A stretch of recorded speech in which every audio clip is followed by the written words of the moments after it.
Hi everyone, welcome to PopCultX episode 32. I am Gabriel, and as always with me, my co-host Danny. Hey, hold on there, Gabe. So I want to be called something else from now on. Really? So much like Kanye, or the artist formerly known as Kanye, is now called Ye or Ye, or however you want to call it, just the last two letters of his first name, Y-E. I want to be called just L now, the last two letters of Daniel. So going forward, please just refer to me as L. Oh, okay. No, you don't have to do that, But if you see me out in the street, you can go, "Hey, L." I won't turn around, but you can yell it at me. Okay. And in Spanish, you'd be the? Exactly. Okay. So just call me the and L, yes. Yeah. The L. Okay, it works. Cool. Reinvention. Midlife crisis, maybe. Exactly. Well, today I think I'm 44 and a half officially, so 6 months. So, in 6 more months, I'm going to turn 45. So that's kind of scary. Isn't that insane? So, it is. I was really at work is. and I realized that I've been in the industry that I work in for my day job for like 24 years or something ridiculous. And I was like, God, I'm old. Yeah. Well, that's why you have here PopCultX, because here, just to remind everyone, we do fuse our pop culture sensibilities with our Generation X, our old timey views. Well, now old timey, but our Gen X views. So PopCultX. So I'm embracing our perspective and seeing it as a positive and a talent, I guess, or a positive being old. But definitely the pop culture, I think, makes me feel young and keeping on trend or on point with everything that's still relevant.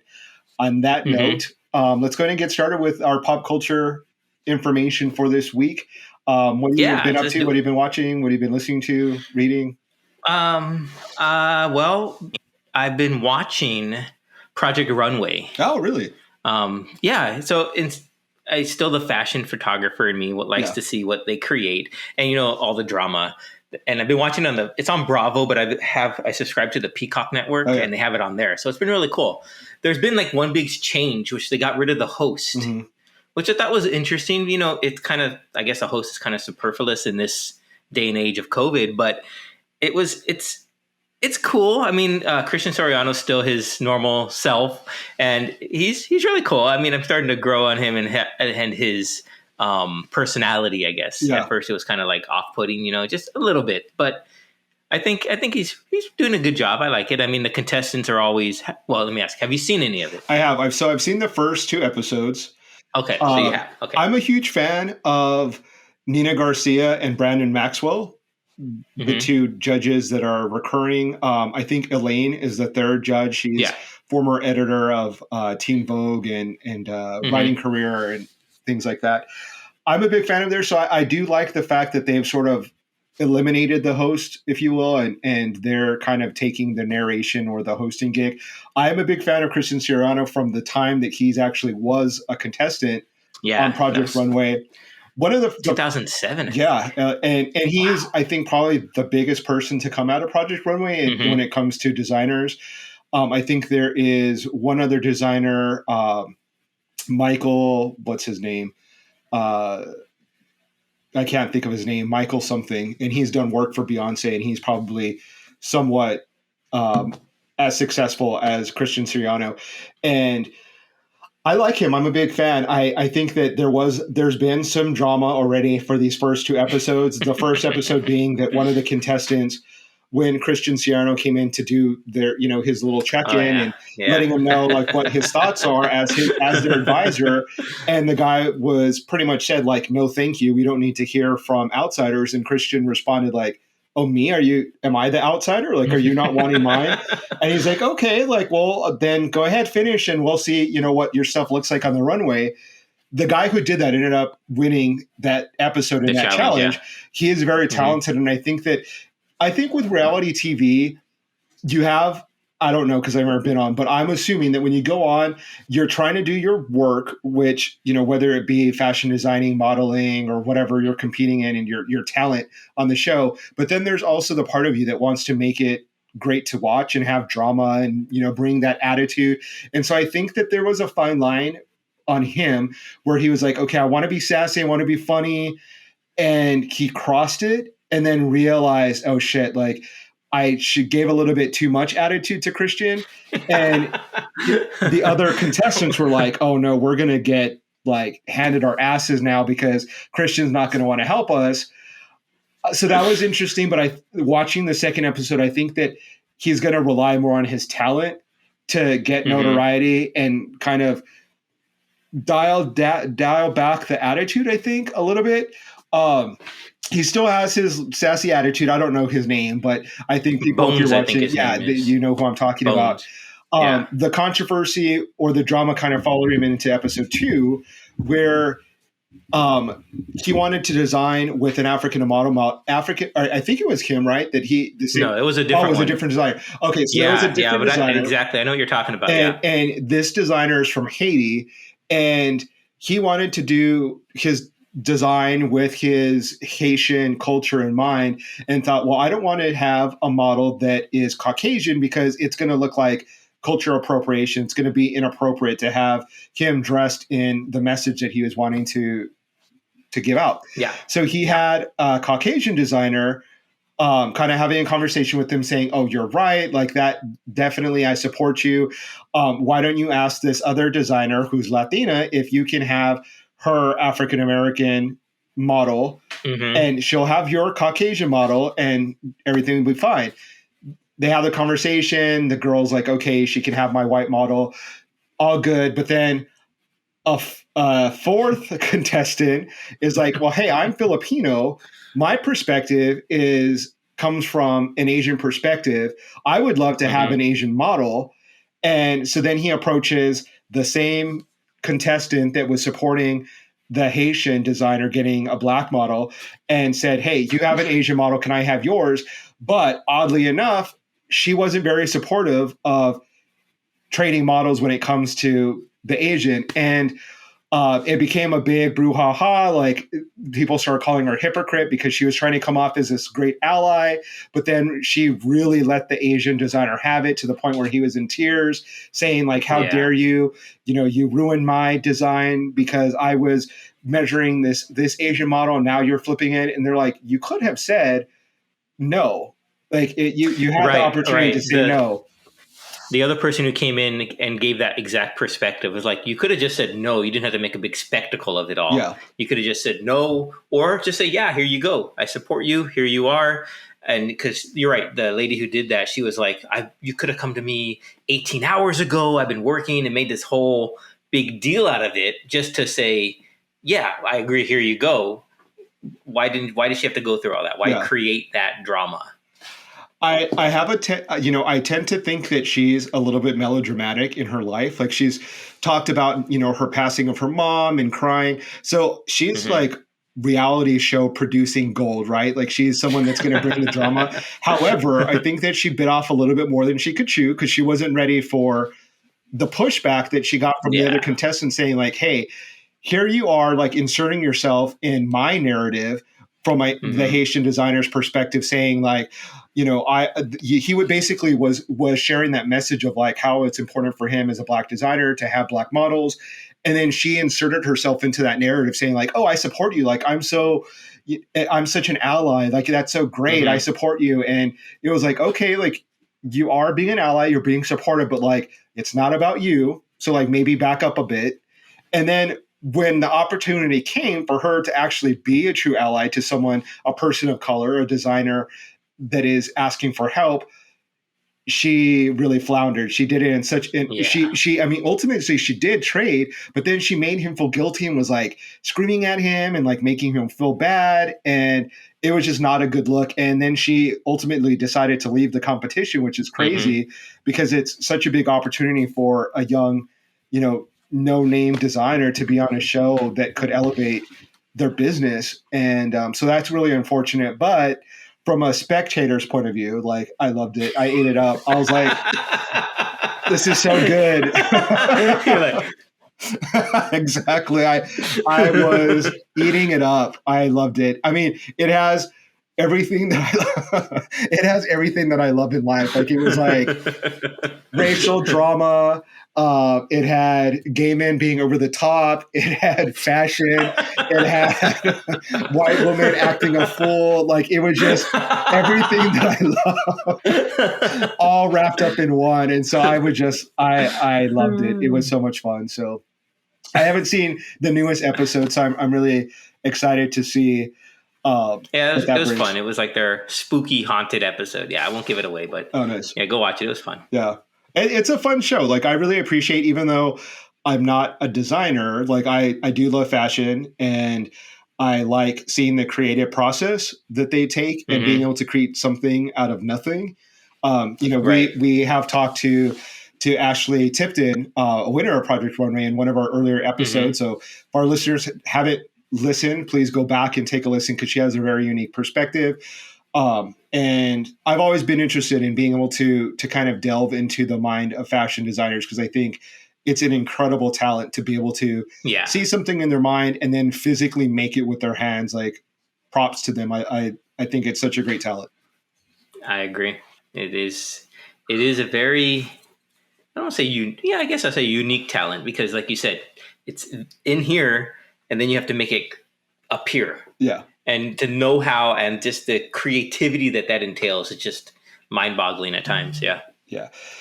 So what I've been up to, I haven't been watching a lot of reality TV this week, but I have been doing some reading. And I came across this comic book that is amazing, that I highly recommend for people. It's called Something is Killing the Children. I'm holding up a copy of the trade paperback, Volume 1. And so nice. It's by a team of artists, James Tinion the Fourth, Werther, let me see if I can say this correctly, Del Edera, I think it's Italian, and Miguel Muerto, and writer, artist, and inker. And it's an amazing comic book. Without giving it away, it is, as you could guess by the title. Well, you have to give some away. Yeah, what is it about? As you can tell by the title, Something is Killing the Children, right? So it starts off with a group of boys playing Truth or Dare. And one of them has these really vivid dreams about monsters. And so the other friends are like, hey, tell us one of your stories. And he's like, well, I went down to this ravine and I saw this monster. And one of the other guys is like, oh, bullshit. That's just, and he's like, monsters aren't real. And he's like, no, like, I swear, like, I wasn't dreaming. And he's like, actually, I dare you to go down to this ravine and go see the monster that I saw. And the kid is lying. He's, kind of making up this story just to entertain them. But when they go down there, the kid falls down this ravine. And as he falls down, his three friends get destroyed and eaten by this monster. And we're introduced by this mysterious character by the name of Erica Slaughter, who's a badass. She is, without giving a lot away, she comes to the town to rid them of these monsters. And as her name suggests, Slaughter, she's a badass. She kills monsters. We don't, at this point, I won't tell you who or why she does this, but it's visually really cool. It's really scary because you have a group of monsters that are killing kids, and the way it's done artistically and the way it's written, it's very scary. It's not like it kept me up at night, but it's a horror genre comic book mixed with action. It actually won an Eisner, or it was a nominee for Will Eisner Award for 2020 Best New Series. It's really great. I can't sing its praises enough. Really check it out based off of the fact if you're into horror. I know we just left October and Halloween, but I was like, I don't want to give it up. I still want to be scared. So we never leave horror. Yeah. And so it's great for that reason. It's great from an action perspective, and it's great visually because the artwork is amazing on it. It's kind of a mix of sort of like anime manga style mixed with like realism. So the artistry is really cool. It's kind of like the style that I like reading in my comic books. And it's gritty, even though it takes perspective, or it talks about children getting murdered. It has adults in it. It's not just like, because it can sound kind of like it might be like a kiddie comic, like, oh, kids versus monsters, but it's very graphic. It's very much like adults are involved in the police and secret societies and all kinds of stuff. So definitely read it. If you have a Comixology subscription, it's available there. Or go down to your local comic book store and buy it, even better, or, buy it off of Amazon. It's available. They have a collection in the trade paperback, and it's really cool. Nice. Yeah, that sounds really cool. It sounds like if they were to put like more graphic Stranger Things in print. Yeah. That's what it sounds like to me, just based on your description. I haven't watched Stranger Things, but I mean, I kind of vaguely know what it's like. And it's sort of like Stranger Things, like It, kind of. I think that it might have some inspirations from It.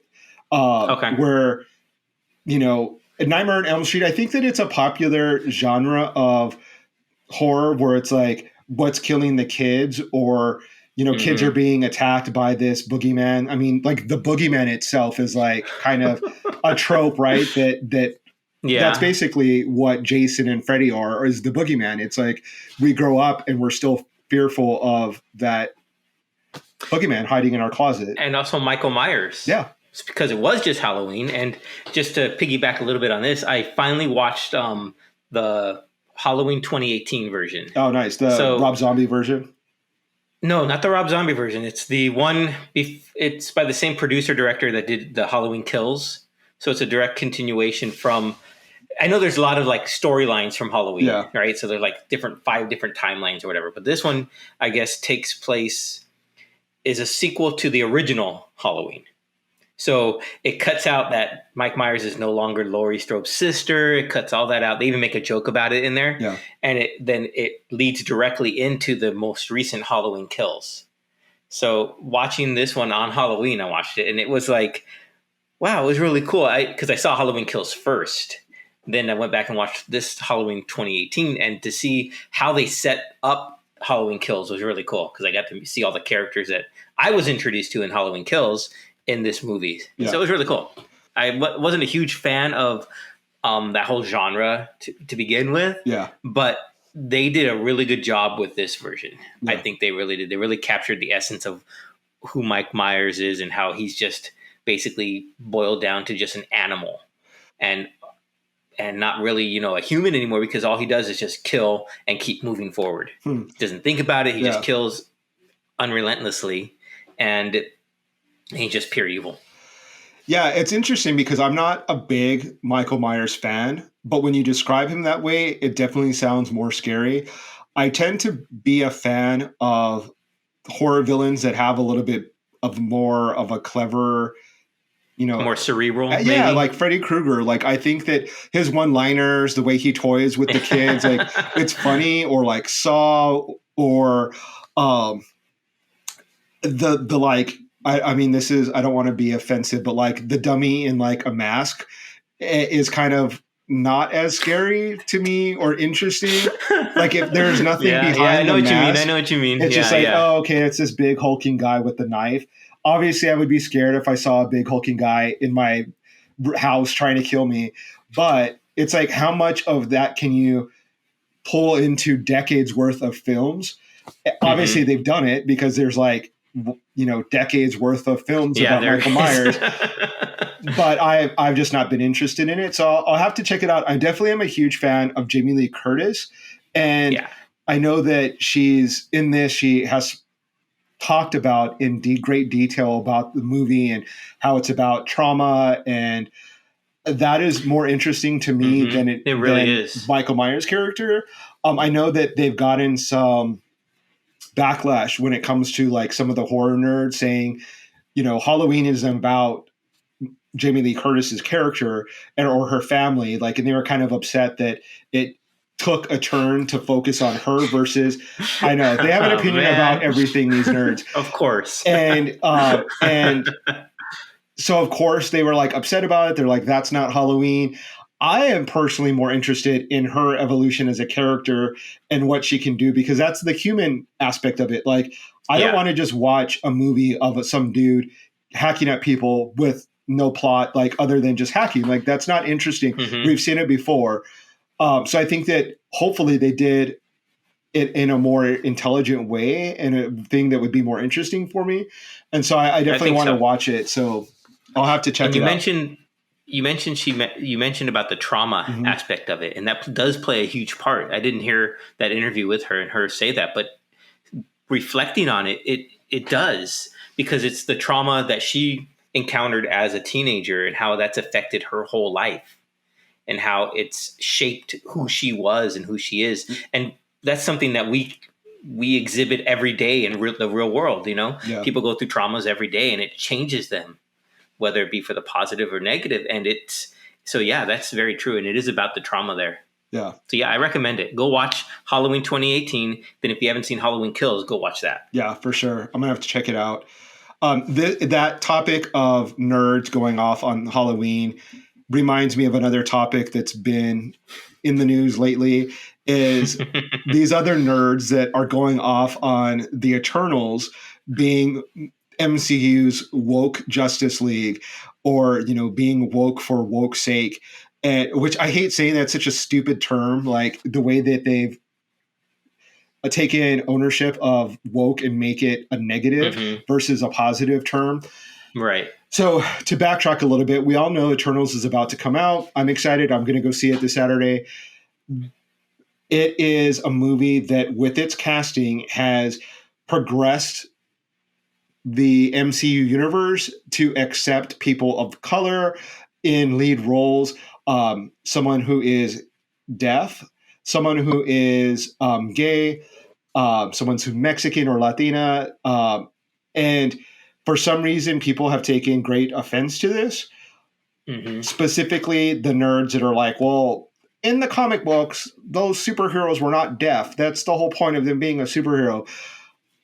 I think, like, just whatever happened to, like, if you don't like it, don't go watch it. Don't watch it. If it doesn't appeal to you, go watch Justice League, go watch X-Men, or whatever it is that appeals to you and gets you off. Like, go do that. But why take the time? And this is the thing that I find fascinating. They've gone on IMDb. These nerds haven't even watched the movie yet because it hasn't been released, and have been giving it low scores to try to injure or hurt the film in a way. And, saying that it's horrible, that it's not what the comic is like, that the creator would be rolling in his grave if he saw these iterations of his superheroes that they created. And to that, I say, tough shit. It's something that here. MCU has decided to do. For obvious reasons. People of color exist in real life. People with disabilities also exist in real life. They deserve to have representation within superhero movies. This is one movie that you've had to deal with this, and it hasn't even been released, and your panties are already in a bunch. Get a life. Exactly. Like, what For else real. is there to say? Like, I hate the fact that the media even allows this conversation to give it validity. Like, are we really debating the fact that people of color or people that are living with disabilities have a right to see themselves in superhero movies? No, like, that's not up for debate. It's not ridiculous that the conversation is even occurring, let alone that they're going online and creating these fake reviews saying that it's a horrible movie and it hasn't even come out yet. It could very possibly be a shitty movie, but at least watch it and find out, and then base that off of the story and the plot, not off of the fact that you're offended that a character is hearing impaired. It's ridiculous. Right. Or that they changed the gender from a man to a woman, or that one of the characters is gay and has a family. If that's so offensive to you, you really honestly need to get a life, put the comic book down, and go live in reality and get out of this fantasy world that you live in, because these people exist, we exist, and we're not going anywhere. And we are going to continue to make these types of films. So it pisses me off to no end. I could go on and on about how much it makes me upset, but I agree with you completely. It's just frustrating to no end because they're there sitting in their dark room on their computer. I'm gonna do this, and they, like you said, they haven't even seen the darn movie. Yeah. It's just, and watch when it comes out and they finally do get to watch it. They're gonna be like, "Wow, that was amazing." Maybe, hopefully, I really have high. But I can't think of the word now. Like high hopes that the movie is going to be good. When I read one of the articles that is in support from some conservative piece of shit internet thing, just doing kind of research and seeing, okay, like what do they legitimately have any gripes? Like, is there any value to what they're saying? So I'm like, okay, let me check it out. Let me see things from the other side, if you will. And as they're describing it, they're like these like has-been 90s actresses, Angelina Jolie and Salma Hayek. And it's like the fact that you're describing them like that tells me that it's your bias that is making you say that it's a crap movie, because they're actually Hollywood royalty. They're not just some 90s actresses. They're like the top of the game. They're gorgeous at their age. They're still youthful. They're still young and relevant. And they're more relevant than the person who wrote that fucking review was. I can guarantee that. And absolutely, like that, and that is the thing that I pull any credibility from a review when they start attacking the actors because of their ethnicity, because of their age, because of them being deaf or whatever. It's just, okay, yeah, now you have no credibility. You're a piece of shit. So right. I'm done investigating your perspective and shutting it down, and let's move on. And I'm going to go see it on Saturday, and I hope everyone else will be joining me so that it does have a good return on the box office. Just like Black Panther, they did the same thing to Black Panther, mind you. They created these fake reviews saying it was a horrible movie. History shows, hindsight's 2020, that it was an amazing film, that it garnered amazing reviews from actual critics that know film, that it was like one of the biggest box office hits, and it's, gonna get a sequel. And they did the same thing. And their gripe was that it was an all-black cast. Oh my God, an all-black cast that happens to be in Africa? I've never heard of such a thing. Like, and they're the ones that are sticklers for like, oh, well, in reality, like, fantasy or worlds, Mexicans didn't exist in fantasy realms, or, well, we're talking about Africa. So I'm pretty sure that they're the majority of the people in Africa. So where's your argument there? Like, it's simply because you're a racist asshole. So just say that. Just be like, hey, I'm a racist asshole. I don't like films that have people of color. There you go. That would, save everyone's time, and we don't have to listen to your bullshit. Good thing is I never listen to critics, even like to begin with. I base movies on what I like, no matter what. So, but it's annoying. It is. It's more than annoying. Yeah. It's just opinions, are you take it with a grain of salt because everyone has their own opinion. However, I think they go to the next level when they try to ruin the experience for other people by giving these fake reviews when they haven't even seen it. At least watch the film and then give honest feedback. Say, I don't like the plot. They took away the fantasy of the superhero characters and made it too gritty or realistic, and it broke that fantasy for me. Okay, that's fine.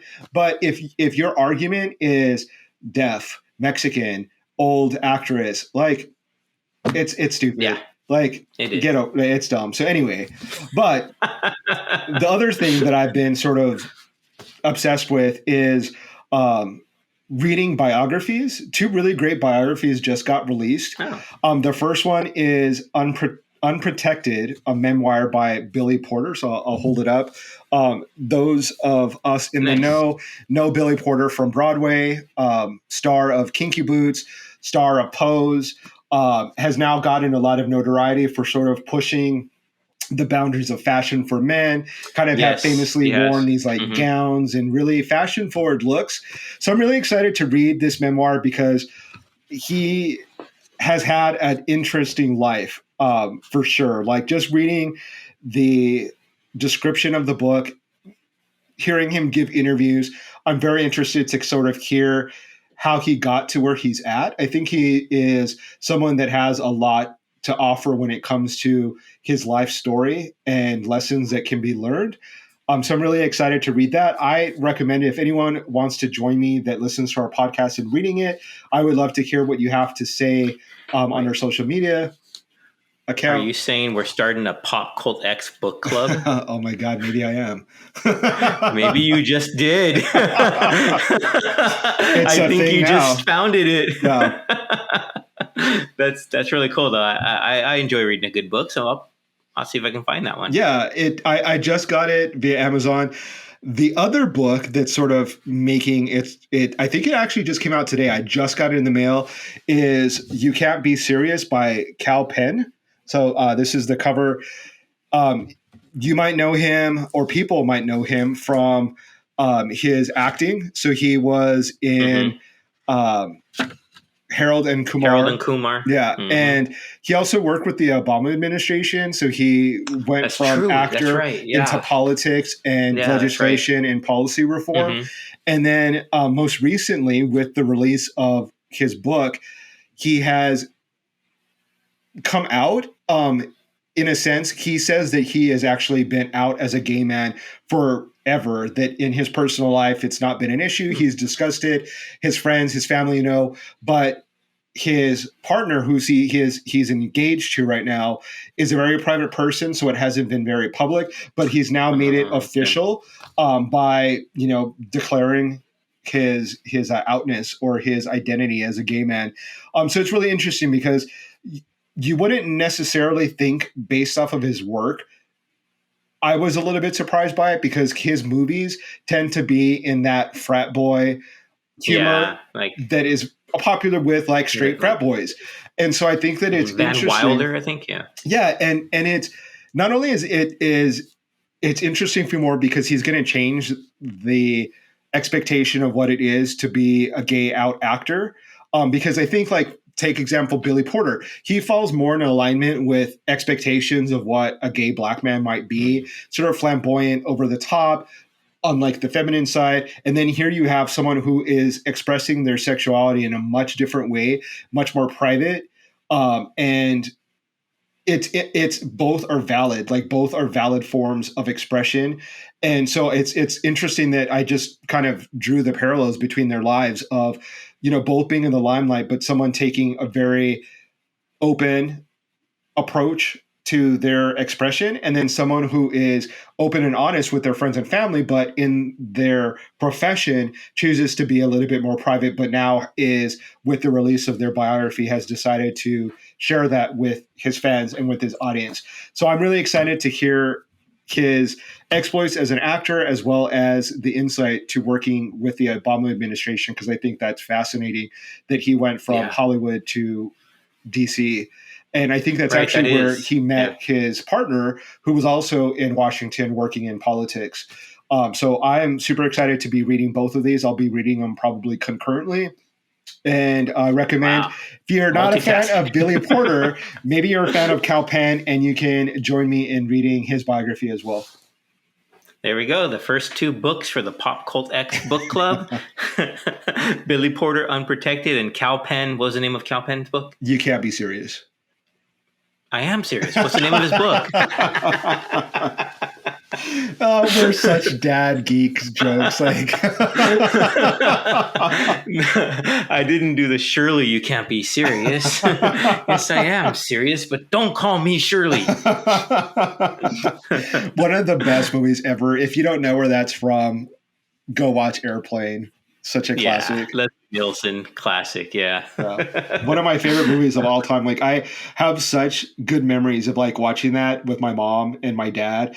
And it's just cracking up, that cry laughter of just laughing so much because it's so silly, and the one-liners and the characters, amazing. I love that movie. Yeah, the movie's awesome. Classic. From the the grandma talking in jive with the two gentlemen in the plane, and then or the one lady hysterical, and they make a line to go slap her out of it or whatnot. It's just the director's mom like putting on her lipstick while there's turbulence, and she's like drawing all over her face, and then knowing that it's like the director's mom. It's hilarious. Right on. Yeah, love it. Maybe we probably should do like an episode of like cult classic comedy films, and that would probably be my number one for sure. That'd be fun. That and Young Frankenstein. Frankenstein. Yeah. That's another classic one. Yeah. We could do that. Yeah. Yeah, why not? That's in the works for people listening. In the works. Stay tuned. Yeah. Also, speaking of stay tuned, I saw a couple trailers for some series that are coming out I think it's this year, later this year, or if not next year. So Hawkeye is one of them. It's coming out on Disney Plus. That looks fantastic. I was watching, they released an updated trailer to it just before Halloween, and I was like, this is the only Christmas thing I want to see before Halloween, because it looks like, when I saw it, it reminded me of like an adult version of like Home Alone in a way. I don't know. I just got that like Home Alone vibes, with Hawkeye and Kate Bishop and whoever else they're going to introduce in there. But it looked fantastic. So I'm looking forward to that immensely. And then the other series that got a trailer out recently is The Book of Boba Fett, which is a spinoff from the Mandalorian show. But of course, Boba Fett's not a spinoff character. We all know him from the Star Wars series, but he has his own series now. And it's, I think the first couple episodes are going to be directed by Robert Rodriguez. Nice. That's really cool that he brought him in there. And it just looks really cool. I'm a big Star Wars fan. And I'm just like, I'm really, what's the term? Really, what's that term? Like jonesing. I don't know. It's really like I really want to see it really bad. I mean, I was a big fan of Boba Fett in my youth and watching him in Empire Strikes Back and Return of the Jedi. And when he came out in the Mandalorian series, it's like, oh, that's Boba Fett. And I got all excited. And then I'll just see that he has his own story. So we get to hear more about him and what I guess has transpired in his life and where he's going in the future. So I'm really looking forward to that. It's really cool. Yeah. I highly recommend it. Go see the trailer if you haven't. And when it comes out, make sure you guys watch it on Disney Plus. I'm excited. Just Robert Rodriguez makes me want to watch it. I'm such a huge fan of his. So I'm down to watch anything from him. I'm not a Star Wars nerd or fan, but I will watch it just for Robert Rodriguez. Yeah, and I think all the Alita Battle Angel fans are really trying to push for this to be successful because they want a sequel. And so do I. Alita Battle Angel is I want fantastic. It was so good. Yeah. It's so underrated, and I'm so disappointed. Like, I don't know what the factors that were in play that made it not be a huge success. It was so good. So cool. I just think it wasn't marketed correctly. Yeah. I really do. I think because I didn't really hear about it till like after it was out for a couple months. Oh, what is this Alita? I think I watched it like years later. Like I didn't I waited a long time to sit down and watch it, and then I was blown away. Exactly. It's just it wasn't marketed correctly, but it's a fantastic movie. So hopefully with the success of Book of Boba Fett, fans are hoping that will get a sequel. Yeah. So we can only hope. Yeah. Here's to hope. High hope. So there's like most of the things that I think that have been trending, I guess, for us. This episode, I think we discussed some other topic for this episode, for episode 32, being things in the works, maybe some plans, maybe some life goals that we want to accomplish. So let's go ahead and dive into that. I'm curious to hear what yours are and to share with you what mine are and with our audience. So what's going on? Oh, well, I thought about this. And it's funny because when I texted you yesterday, or was it yesterday? Yeah. And what we should talk about, and you came back with the same answer that I did. And it was like weird that we were just both thinking about the same thing. Yeah. So I was thinking like, what are our goals? Like, what are our plans? We always talk about, and we have on guests, which are great, and what they're going on to, but we never really sit down and talk about what we have in mind and whatnot. So for me, I think I'm starting to move into the next chapter. So I recently shut down like my photography websites. So I'm quote unquote hanging up the camera, so to speak, for a while, because I'm trying to transition to be where I'm at right now on this side of the camera. Yeah. So I really want to get back into my roots in acting and performing and being more comfortable in front of the camera. I just recently filmed a commercial for this like vet service that's going to be out soon. So it's just a goal of mine is to perform more, whether it be on stage or film or commercials or TV. I just really, I know it deep in my heart, that's what I am meant to do, is to perform and make people laugh, or hopefully make people laugh and entertain people. I know I'm not a stand-up comedian. I don't have that, but I like to think that I can bring a smile to people's faces when they see me make a fool of myself. But yeah. but it's something that's ingrained in me ever since I was younger, and I really want to get back into it. I've said that many times, but now I'm trying to remove distractions of my other creative pursuits and really focus on it.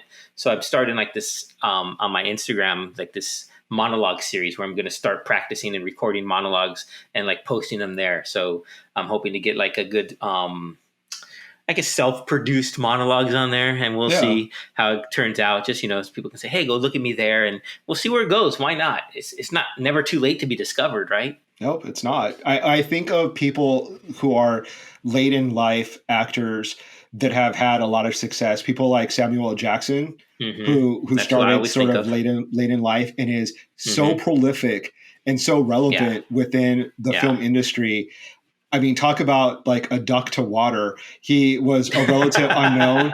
I think his big break was in, I want to say maybe New Jack City as portraying a crackhead of all things, to then like being Nick Fury in the Avengers, like insane. So I'm really excited to see what you accomplish, what what some of the next steps are for you. I think that I'm feeling very much the same as you, maybe not with the same outcome, but the passion that I've had for photography for decades, still there. I still love photography. However, with this pandemic, it has spurred a bit of creativity in me. This podcast has definitely helped, talking to a ton of different people that express their creativity in different ways. I think of Ashley with her designing. I think of we talked to, God, who now I can't think of people's names and it makes me look stupid. But we talked to Jose, who is a comedy actor, a comedian, stand-up comedian. We talked to Rosana, who is an actress in Acapulco. And we've also talked to comic book writers, Fred Van Lency. And it's inspiring for me to see people expressing themselves. And so I've expressed myself with photography for such a long time that I think that, not that I'm bored with it, but I'm a little bit on like a lull, like maybe not so inspired at the moment. And so what I've been doing is I've actually worked with a local designer here in San Diego that makes clothing for bigger men, for like plus size men, if you want to call it that. Right on. I really kind of look at it just like actual human beings that don't fit to a size, small, that we're not teenage boys that are, stick figures. And so I'm kind of really interested in going into the area of advocacy for people within the realm of like body positivity and body acceptance. Oh, right on. It's something that I think I was definitely inspired by my talk with Ashley, and that's sort of the realm that she exists in, is, accepting herself, and expressing a desire to bring joy to other people by letting them know that you can be healthy, you can, go up and down with your weight, but love yourself in the place that you are. I've shared that I have lost a lot of weight recently and still need to lose, more weight, but I'm choosing to be happy at the moment that I'm at, as opposed to like, I'll be happy when I lose 20 more pounds. Right. Or I'll be happy when I can finally eat regular food, or I don't have to worry about this diet. I'm going to be happy regardless of where I'm at. It's not going to change the goals of me being healthy, because there are health aspects to weight that you do have to focus on. However, I'm going to try to shed the self awareness that has been sort of crippling me for so long of being self-conscious and worrying about what other people say, or, wearing clothes to express myself in a way that afraid of drawing attention to myself, because I've always been a bigger guy, and worrying about what people would say. And I'm at the age and I'm at the place in my life now where it's like, I welcome people to look at me. I want to be noticed. If it's because I'm a stylish person, then so be it. Surely there might be some haters that will say, to lose weight, you're not healthy, you're fat, you're whatever. That it's none of my concern what they think, because I'll never be perfect enough for everyone, and I'm not going to be everyone's cup of tea. So why even try to enter the world trying to please everyone instead of just focusing on pleasing myself? And right now, that's with, actually, oddly enough, with fashion and really expressing myself with the way I dress, and trying to be really creative with it. And so that's where I'm at. I think that ultimately what I would like to do is share that with, either a book or a comic, something that I can do within writing, and share my perspective of having grown up with someone that has to deal with body image my whole life, and also with, my sexuality and the way I express that, and share my perspective, because I think that it is a unique one, and something that I don't often see. Like we hear about plus size women a lot, because I think that women do get the worst of it, right? The pressure from society for women to look good is super high, worse, than men probably will ever experience. But there is that men have to, with the emergence of, like, you have to have a six pack, you have to look strong, you can't express yourself when it comes to fashion. And I think that is bogus. And I would love to, and that's why I'm so interested in this Billy Porter book, because he's someone who lives sort of outside of that realm of caring about what people think. It's like, express yourself. Who gives a shit about what people think? Forget about, gender, fashion for gender, or what you're supposed to wear as a man, or what rules apply to you, age, all of those things, and just have fun with it. We only live once, and it's life is too short to, like, be stuck in a box and not express yourself in the way that you want to. Right. I think you mentioned how women in body positivity, they do get the brunt of it, but I think there's been a real I don't want to say embracement, but there's been a real step forward with the body positivity with the females. And you're absolutely right. With the males, we never see, at least me, I fall in the same box as you in that regard to body image and self-awareness, and always not liking what I look like. So I'm right there in line with you. Yeah. And we never see, whenever we see ads, it's these trim guys, six pack. We never see anyone that looks like us. So that's a huge hurdle that needs to be climbed over. So I'm glad that you said you want to be an advocate for that, because we do need that. Yeah. We do need to see in the mainstream commercial. I think we've seen it more in, like, movies with, like, but it's always like the funny character, the funny sidekick character. And it's something we need to see more. And maybe that's something, a mantle I'll take up on, but it's just something that has always been like that throughout my life so far. And it's something that does need to change for us. Yeah, I completely agree with that. Yeah. And one of the things that I've come to realize is the people that I've admired throughout my life when it comes to men in fashion have always been people that are, I would consider, like, avant-garde or eccentric, that live outside of the boundaries of, like, regular expression of masculinity. I think of people like George Clinton, who is an extreme version of that, but, like, is so unique and has his own style. Lenny Kravitz, Dave Navarro. And so coming to this place of my life and those people that I've admired, I've always thought that they were really cool, and then thought, well, that's not for me though. And I can't dress like that. And so then I started thinking, why? Like, why not? Why is it, I'm not going to limit myself because of age.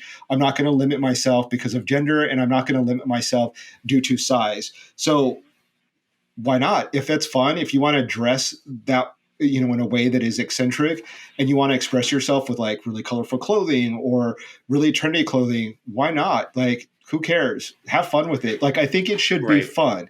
You should, It if should it's your be. body, you should be able to express it the way you want to. And As long as you're authentic to yourself, it yeah, should be fun. Because I for myself, whenever I try to be expressive in that realm, like me wearing this necklace, like here, this is like the most adornment you'll ever find on me. Really, it is. And I got this in Puerto Vallarta that one time we went. yeah, And it's like the only really accessory that I have. And I recently started wearing it again. And it's like, because I always felt kind of like a phony, not to be like all Holden Caulfield on you, but I kind of feel like I'm just pretending, I'm just dressing up yeah, as opposed to living that life. And whenever I try to, maybe I'll throw on like a flannel or something like that and be like, oh yeah, I'm all grunge and stuff, yeah, reliving my youth, but it feels just so fake and false in a way. So as long as you're being authentic, and I think that's the biggest part, is being authentic to yourself yeah, and to who you are. And then you'll be able to say, I don't care what anyone else thinks. yeah, Because that's the hardest thing for me is I can say that, but I don't really mean it, because in the back of my head is like, I can't put this out in there on the internet. People are going to laugh at me. yeah. And I care what they say and stuff. And I don't want to hear anything bad about myself. But you know what? Who cares what you guys think? I'm going to do it for me, not for you. Well, maybe a little bit, but mainly for me. I want to do it because I'm having fun with it. I'm enjoying it. And it's something that I've always wanted to do with like my acting and performing and stuff. So I'm just going to do it. And if you don't like it, go write a review on IMDb about it. I don't care. Right. Let those nerds have their conversation about it. I think the great thing about social media is, though, that I think that you will find out, and I have slowly been becoming aware of, the more you don't care, the more people will celebrate and be drawn to you, because that's a trait that people have, like, people that I mentioned, like Lenny Kravitz or, Dave Mm-hmm. Navarro, that people admire because it takes guts to do that. It takes guts to Yeah, stand that's out true. from the crowd Mm-hmm. and not blend in. And, when we speak about authenticity, I think that one of the things that people struggle with when it comes to expression is that I think it takes time to discover that and to gain that comfort.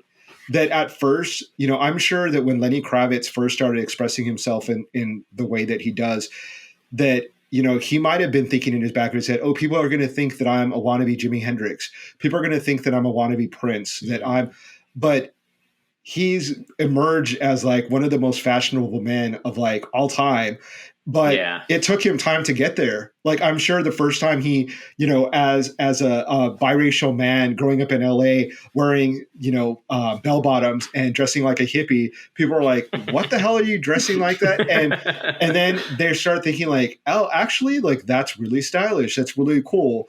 It sort of reminds me of Romeo and Michelle's high school reunion, where they become their authentic selves at the end of the movie, and they come out in like the clothes that they really wear and design. And the girl, the mean girls are making fun, and they're like, what are you wearing? And they're like, this is us. This is who we are. This is our style. Like, you love it or leave it. And then the friend who like works in fashion is like, actually, it's not bad. Like, actually, it's really good and fashionable. And it's sort of that moral of the story of like, be yourself. Don't be afraid to express yourself, creativity, in a creative way. And it actually you will be rewarded by that. Because those are the kind of people that are the famous rappers, the famous singers, the famous actors. They're the ones that aren't afraid to go do it. And the people who criticize, the nerds behind the keyboards that are like, I could do that well, then do it. If you can do better, go out and do it. But it's the people that have the balls enough to do it that are the ones that are breaking records and, setting trends. So that's what I'm working on. Yeah. Breaking records and setting trends. That's what a lofty goal that is, right? But it's like, I've got my little corner of social media. I don't have a ton of followers, but I have people that I have that virtual friendship with, that I respect their opinion, and when they give me feedback, I really appreciate it, and I appreciate our listeners and the people that listen to our podcast. And I'm happy with that. Like I've learned so much by doing this podcast within, 32 episodes about myself. And and it's been so helpful, I think, in my development as a person and being able to express myself. Me too. And I'm so grateful, to the to the audience, and to you also, who, allowing me to share my opinion with you and to help create this podcast. So it's been really great. So, thank you to the audience who is listening as well. Yeah. Everyone, thank you very much. We both appreciate it, allowing us to ramble on and you make it feel like you're validating us a little bit by listening and enjoying it. So thank you. Absolutely. So I will say one last thing before we wrap this up. Yeah. And this is speaking about what you just talked about, authenticity and everything. And it reminded me of a quote from Hamlet, Shakespearean. I'm a big Shakespeare fan. Yeah. And it's from Polonius when he says, "This above all, to thine own self be true." And that just, says it right there. Be true to yourself. Yeah. So, and that's a recurring theme, I think, in Shakespeare, right? Like, was it As You Like It that also has, quotes about being yourself and it's lessons that have been taught or spoken about forever.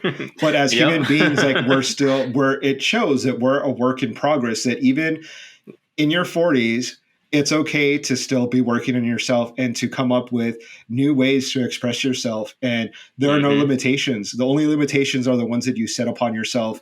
And once you break free of those, the sky's the limit. So a lot of exciting things, I think, are coming for both you and I and for our audience on PopCultX. So stay tuned. I think we've got some great stuff coming up. I agree. I agree. Well, I'm and so on that note, you share your enthusiasm.